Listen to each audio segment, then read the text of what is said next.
घंटों के हिसाब से होती थी। फिर सत्संगत मोबाइल फ़ोन का ज़माना हुआ और फिर वो घंटे कुछ मिनट्स में कन्वर्ट हो गए। May be 20 minutes, 15 minutes, 10 minutes की कोई वीडियोस आ रही हैं और हमारा ब्रेन उस हिसाब से ट्रेंड हुआ कि हम उन वीडियोस को देख रहे हैं।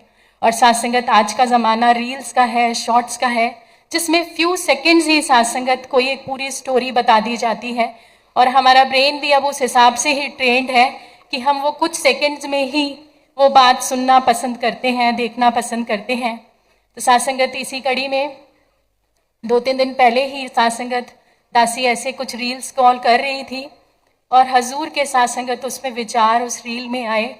करीबन 10-15 मिनट सेकंड्स के ही वो विचार थे और दासी ने जैसे ही वो विचार सुने और ख़त्म हुए सत्संगत, तो नेक्स्ट रील स्क्रॉल कर दी। सत्संगत जैसे दासी ने ये किया तो एकदम से अंतर मन में सत्संगत एक झंझनाहट सी हुई कि ये क्या हुआ।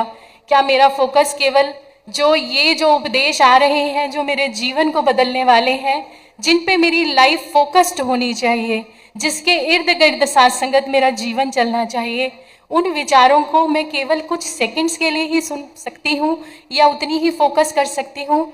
सत्संगत वो जो एक भाव महात्मा कहते हैं कि जो सतगुरु के उपदेश होते हैं वो मेरी लाइफ का सत्संगत एक रोड मैप होते हैं। और सत्संगत उसकी जगह मेरे पास क्या इतना ही पेशेंस है कि कुछ सेकंड्स ही मैं उन विचारों पे ध्यान दे पा रही हूँ। और सत्संगत फिर वो बात सत्संगत जो अभी कुछ समय पहले ही आदरणीय राजपिता जी ने हमें एक स्टोरी के माध्यम से समझाई। सत्संगत राजपिता जी ने ये बात कही कि एक व्यक्ति जिसको कुछ एक अनमोल रतन मिला सत्संगत, और सत्संगत उस व्यक्ति को उस हीरे की, उस पत्थर की पहचान नहीं थी। तो सत्संगत वो उस हीरे को बेचने के लिए निकला तो एक ज्वेलर जिसको उस पत्थर की कीमत की जानकारी थी, उसने उसका जो भी दाम लगाया, कुछ पैसे, कुछ 1000 रुपए, तो सत्संगत उस व्यक्ति को वो दाम पसंद नहीं आया, वो आगे चला गया। और जो दूसरा सत्संगत ज्वेलर मिला उसने उसका कुछ ज़्यादा दाम लगाया और उसने उसको बेच दिया। तो जब वापस वो पहले वाले ज्वेलर से मिला तो उसने उसको पूछा कि अरे वो पत्थर कहाँ है, तो और कितने का तूने बेचा। तो जब उसने वो माया रूप जो उसने खरीदा था, वो जो उसको खरीद मिली थी, वो उसने बयां की, तो उसने कहा कि वो तो अनमोल रतन था, तूने इतने ज़रा से में ही इसको बेच दिया, तू कितना मूर्ख है। तो सत्संगत वो व्यक्ति उस ज्वेलर को कहता है कि मुझे तो उसकी कीमत का अंदाज़ा ही नहीं था और तुम मुझे मूर्ख कह रहे हो, पर तुम्हें तो उस कीमत का अंदाज़ा था कि वो कितना महंगा है, कितना अनमोल है। और सत्संगत फिर मूर्ख कौन।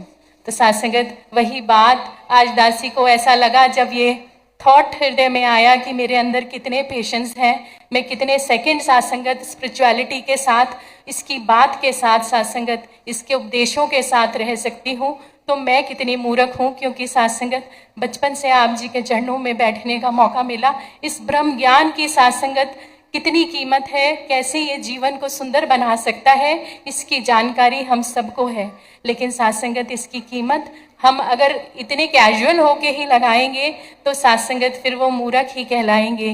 तो इस नववर्ष की पावन वेला में यही अरदास विनती हर संत के लिए, हर भक्त के लिए सच्चे पातशाह के चरणों में कि सत्संगत हमें वो फोकस बख्शे, हमें सत्संगत वो कॉन्सेंट्रेशन बख्शे, सत्संगत वो सत्संगत कनेक्टिविटी बख्शे जो हर महात्मा के जीवन को इनके वचनों के साथ, इनकी भक्ति के साथ संगत और स्ट्रॉन्ग से स्ट्रॉन्ग करता चला जाए, जीवन को सुंदर से सुंदर करता चला जाए। बड़े ही प्यार से कहना जी।